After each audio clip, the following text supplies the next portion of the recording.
नमस्कार, आपके साथ मैं हूं अपर्णा मौजम और बुलेटिन की शुरुआत कर रहे हैं इस वक्त की बड़ी खबर के साथ। बड़ी खबर आपको बता रहे हैं, प्रदेश में कोरोना की वजह से 10वीं के एग्जाम कैंसिल कर दिए गए हैं, रद्द कर दी गई हैं परीक्षाएं 10वीं की। पहले आदेश के मुताबिक 10वीं के एग्जाम 4 से 22 मई तक होने थे, लेकिन अब 10वीं की परीक्षा को रद्द कर दिया गया है। तो वहीं 12वीं के बोर्ड एग्जाम पर 1 जून को फैसला लिया जाएगा। इस वक्त की बड़ी खबर आपको बता रहे हैं, एजुकेशन सेक्रेटरी मीनाक्षी सुंदरम ने यह आदेश जारी करते हुए बताया कि तय मानकों के मुताबिक ही 10वीं का रिजल्ट जारी किया जाएगा। तो उत्तराखंड में 10वीं के बोर्ड एग्जाम्स नहीं होंगे, इन परीक्षाओं को रद्द कर दिया गया है। 12वीं की परीक्षाओं को लेकर 1 जून को फैसला आएगा। और एक और बड़ी खबर की बात कर लेते हैं, हेमकुंड साहिब की यात्रा फिलहाल स्थगित कर दी गई है। हेमकुंड साहिब ट्रस्ट ने यात्रा टालने का फैसला लिया है। 10 मई को हेमकुंड साहिब के कपाट खुलने थे, लेकिन फिलहाल कोरोना की वजह से यात्रा को टाल दिया गया है। ट्रस्ट के मुताबिक अगली तारीख जब तय होगी उसकी जानकारी दी जाएगी। कोरोना के कहर के बीच पूर्व मुख्यमंत्री त्रिवेंद्र सिंह रावत ने मुख्यमंत्री तीरथ सिंह रावत से मुलाकात की और राज्य में कोविड के हालात को लेकर चर्चा की। इस दौरान त्रिवेंद्र सिंह रावत अपनी विधायक निधि से 1 करोड़ रुपए उन्होंने दिए। साथ ही सीएम को सुझाव देते हुए कहा कि कड़े कदम उठाने में सीएम हिचकिचाए नहीं।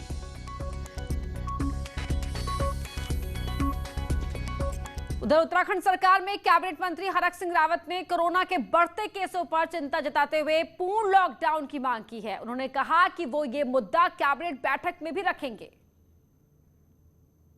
उत्तराखंड सरकार में कैबिनेट मंत्री हरक सिंह रावत ने प्रदेश में लॉकडाउन लगाने की मांग की है। कैबिनेट मंत्री हरक सिंह रावत का कहना है कि कोरोना की स्थिति विस्फोटक हो गई है। मंत्री का कहना है कि प्रधानमंत्री की अपील के बावजूद अब अंतिम विकल्प आ गया है कि राज्य में तत्काल संपूर्ण लॉकडाउन लगा दिया जाए, वरना स्थिति और विकराल हो जाएगी। मंत्री का कहना है कि सोमवार को प्रस्तावित कैबिनेट मीटिंग में इस मुद्दे को रखा जाएगा।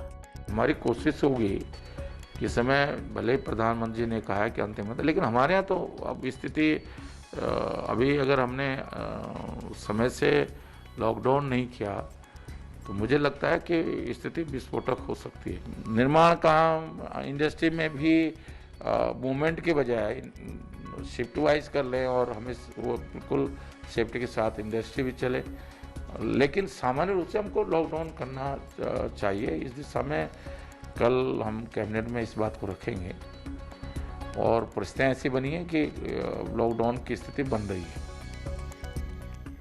तो कैबिनेट मंत्री हरक सिंह रावत ने लॉकडाउन की मांग की। तो इसी बीच बड़ी खबर देहरादून से बता दें आपको कि राजधानी में 26 अप्रैल से 3 मई तक कर्फ्यू लगाने का आदेश जारी कर दिया गया है। देहरादून, ऋषिकेश, नगर निगम, गढ़ी कैंट, क्लेमेंट टाउन में 26 अप्रैल शाम 7 बजे से, जी हां, 26 अप्रैल शाम 7 बजे से 3 मई की सुबह 5 बजे तक कर्फ्यू रहेगा। इस दौरान प्राइवेट गाड़ियों की आवाजाही, निजी गाड़ियों की आवाजाही पूरी तरह से बंद रहेगी।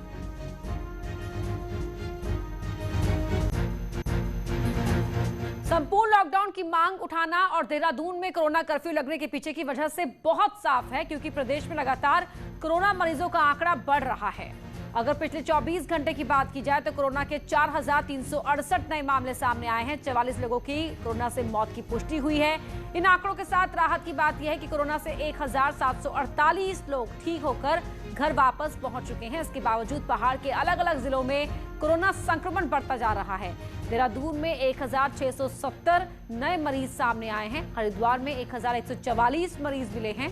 नैनीताल में 438, उधम सिंह नगर में 200, पौड़ी में 390, चंपावत में 100, उत्तरकाशी में 49, टिहरी में 110 और पिथौरागढ़ में 72 नए कोरोना केस मिले हैं।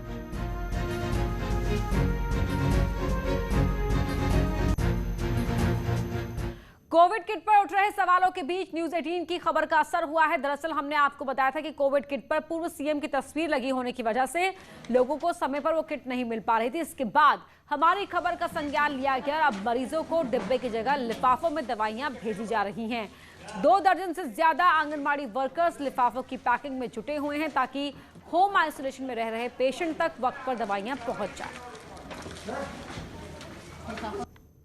देहरादून के सीएमओ ऑफिस से हमने आपको बताया था कि किस तरह से जो आइसोलेशन कोविड किट हैं उनमें पहले पूर्व मुख्यमंत्री की फ़ोटो होने के कारण स्टिकर लगाया जा रहा था और इस स्टिकर लगाने की प्रक्रिया के कारण इसमें बहुत देरी हो रही थी। जो आइसोलेशन में जो लोग हैं उन तक ये किट नहीं पहुंच पा रही थी। हमारी खबर दिखाए जाने के बाद प्रशासन अलर्ट हुआ है, हरकत में आया है और अब आप देखेंगे कि इसमें थोड़ा सा इम्प्रूव कर लिया गया है कि अब स्टिकर लगाने की बजाय प्राथमिकता के आधार पर ये जो लिफाफे हैं इन लिफाफों में दवाइयाँ डाली जा रही हैं। आप देख सकते हैं कि ये जो एडवाइजरी है उसका पेपर है, मास्क है, इसी तरह से इसमें दवाइयाँ भरकर ये पेशेंट्स के घर तक पहुंचाई जा रही हैं ताकि लोगों को समय पर दवाइयाँ उपलब्ध हो सकें। हालांकि जो पूर्व मुख्यमंत्री के फ़ोटो छपे जो डिब्बे हैं, जो आइसोलेशन किट के जो रैपर हैं, उन पर साथ साथ स्टिकर भी लगाए जा रहे हैं, लेकिन उससे पहले प्राथमिकता के तौर पर इन लिफाफों में अब पेशेंट के घर दवाई भरकर भेजे जा रहे हैं। देहरादून से न्यूज़ 18 के लिए सुनील नवप्रभात। देहरादून में कोरोना का खौफ शराब के शौकीनों को भी डरा रहा है। आमतौर पर शराब की दुकानों पर भीड़ नजर आती है, लेकिन शराब की दुकानें दोपहर 2 बजे बंद करने के आदेश के बावजूद दुकानों में भीड़ यहां नहीं दिख रही है। देहरादून में दोपहर 12 बजे तक गिने चुने लोग ही शराब की दुकानों में नजर आए, तो वहीं शराब की दुकान पर लगने वाली भीड़ से संक्रमण का खतरा ना हो, इसके लिए दुकानों को शाम 7 बजे के बजाय दोपहर 2 बजे बंद करने का फैसला लिया गया कि राजस्व की चिंता भी हम लोगों को करनी चाहिए और करते भी हैं। कुल मिलाकर के शराब और खनन से राजस्व का एक बहुत अच्छा अमाउंट प्रदेश को मिलता है, सरकार को मिलता है और उसी से विकास कार्य होते हैं। किंतु सरकार ने अपने फायदे को न देखते हुए जनहित के हित में ये डिसीजन लिया है। मैं इसलिए सरकार का बहुत अभिनंदन करता हूँ, दिल से स्वागत करता हूँ।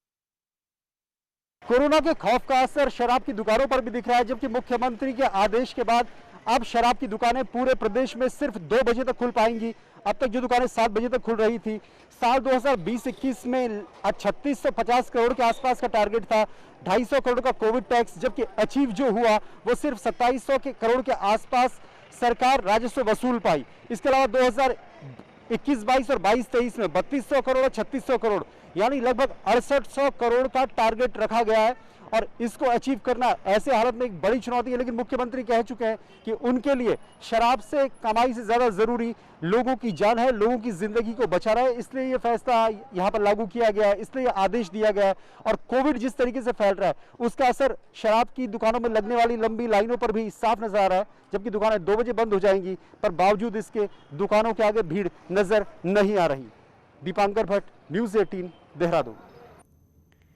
कोरोना संक्रमण को बढ़ता देख अल्मोड़ा से सांसद अजय टम्टा और डिप्टी स्पीकर रघुनाथ सिंह चौहान ने हेल्थ विभाग के अधिकारियों के साथ बैठक की है और कोरोना से निपटने की तैयारियों को लेकर जानकारी ली है।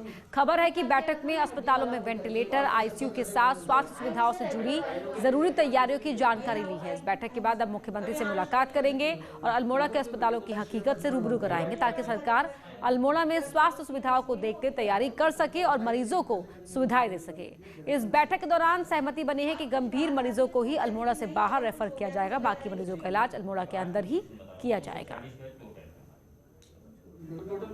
जो बहुत डेंजरस स्थिति में है उनको सुशीला तिवारी रेफर किया जा रहा है।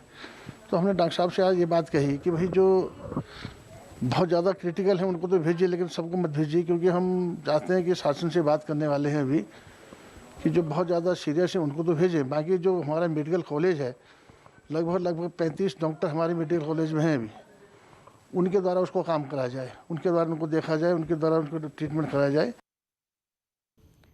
नैनीताल में सांसद अजय भट्ट ने आज काशीपुर के कोविड सेंटरों का निरीक्षण किया। इस दौरान मौके पर मौजूद अधिकारियों से हालात के बारे में जानकारी ली और कोरोना को लेकर जरूरी निर्देश दिए। के मेडिकल कॉलेज में 400 बेड हैं, वो डेडिकेटेड कर दिए गए हैं। उन्होंने हमको दे दिया है, सीरा सरकार को दे दिया है। इसी तरह से हमने जिंजर होटल को देखा। अब आप यहाँ देख रहे हैं काशीपुर के 2 होटल जो हैं ये हैं। अच्छी व्यवस्था सरकार कर रही है। इसमें जो भी पेशेंट रह रहे हैं उनके खाने का, पेयजल का, दवाइयों का, साफ सुथरे बिस्तर का, ये सारे इंतजाम ठीक ठाक हैं कि नहीं, ये देखने के लिए मैं आया हूँ।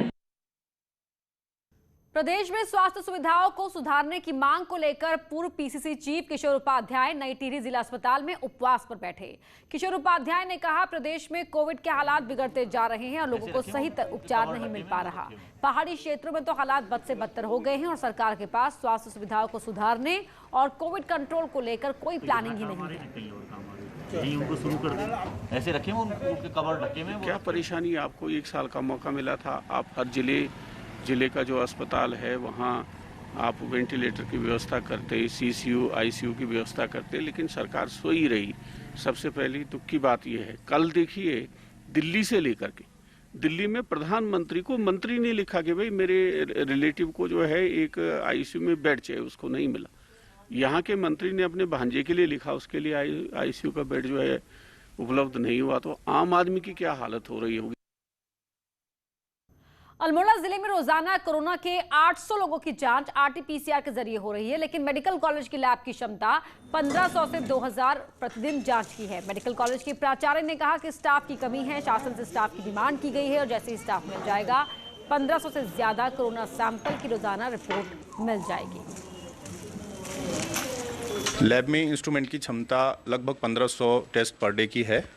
हमने 2 आरटीपीसीआर और 2 आरएनए एक्सट्रैक्शन मशीनें ली हुई हैं। बायोसेफ्टी कैबिनेट हमारे पास एडिक्वेट नंबर में है। थोड़ा सा वहाँ पर मैन पावर का इशू है, वो मैंने सरकार को लिखा हुआ है और शासन से जैसे अनुमति मिलती है तो हम कम से कम 1500 से 2000 टेस्ट पर दिन कर पाएंगे, अगर ऐसी आवश्यकता लगेगी तो।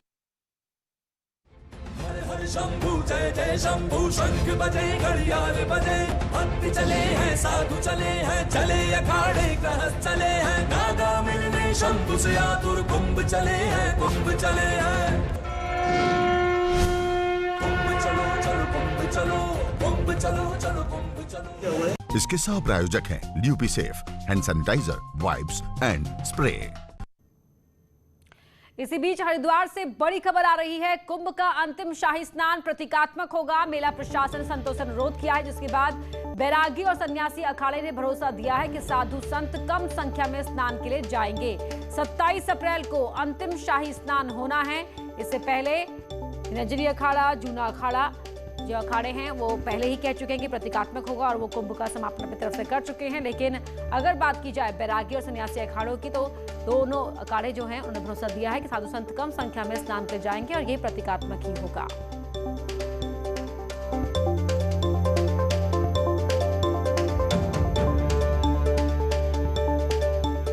तो बेहद कम संख्या में साधु संत यहाँ पर रहेंगे, प्रतीकात्मक हो, यह अपील प्रधानमंत्री भी कर चुके हैं। चमोली के नीति घाटी के सुमना में आए एवलांच के चलते इस हादसे में जहां 11 लोगों की दर्दनाक मौत हुई, तो अभी भी 7 लोग लापता हैं, जिनकी तलाश के लिए सर्च ऑपरेशन चलाया जा रहा है। मृतकों के शवों को एयरफोर्स के हेलीकॉप्टर की मदद से सुमना से जोशीमठ आर्मी हेलीपैड लाकर जिला प्रशासन और बीआरओ को हैंडओवर कर दिया गया। जिला प्रशासन का कहना है कि हादसे में मृतकों के परिजनों को मुआवजा देने की कार्रवाई की जा रही है। वहीं सेना के अधिकारियों की माने तो जब तक लापता अंतिम शख्स नहीं मिल जाता तब तक उनका ये रेस्क्यू ऑपरेशन चलता रहेगा।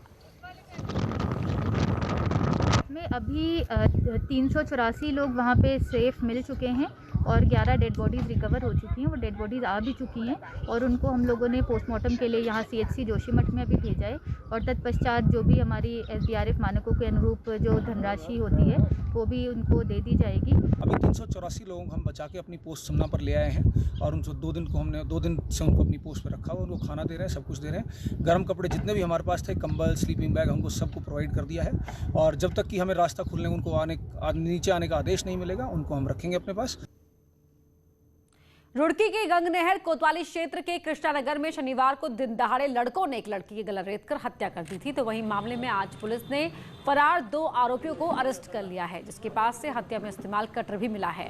पुलिस का कहना है कि लड़की का आरोपी हैदर से पिछले 3 साल से अफेयर चल रहा था। लड़की आरोपी से अपना पीछा छुड़ाना चाहती थी, जिसको लेकर आरोपी ने उसकी हत्या कर दी।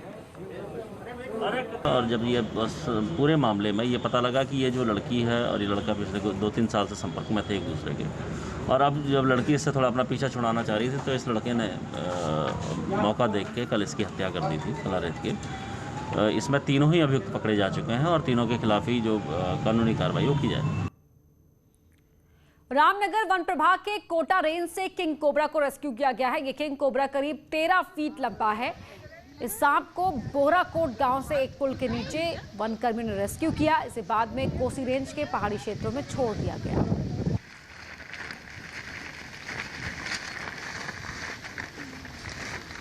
कोरोना संक्रमण से बचाव के तहत रविवार को लगाए गए कर्फ्यू के दौरान कोटद्वार नगर निगम की ओर से शहर में सैनिटाइजेशन अभियान चलाया जा रहा है। इस दौरान निगम की ओर से तहसील परिसर के साथ ही बाजारों में भी सैनिटाइजेशन का छिड़काव किया गया। बता दें कि पिछले 3 दिनों में ही कोटद्वार में 250 से ज्यादा कोरोना मरीज पाए जा चुके हैं। आधा घंटा हो गया, बोलते हुए खाली कर दो। उत्तराखंड की खबरों में इतना ही। आगे देखिए बड़ी बहस।